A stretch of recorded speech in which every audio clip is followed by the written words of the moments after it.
Sometimes you're doing all the things you can do to treat melasma, using the right skincare, you're wearing your sunscreen, and you don't get better. Why is that?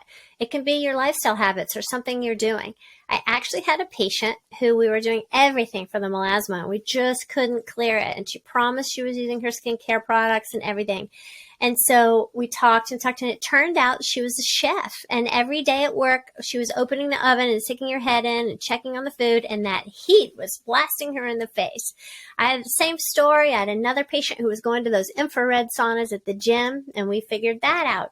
So don't forget that heat plays a major role in melasma. If you're steaming your face, if you're looking in an oven, if you're in this infrared salon, you're going to hot yoga, all those things, that can worsen your melasma. So really think, where am I getting exposed to heat, and where am I getting exposed to sun, and what about light? Light from your phone, light from your computer, those can all cause melasma too.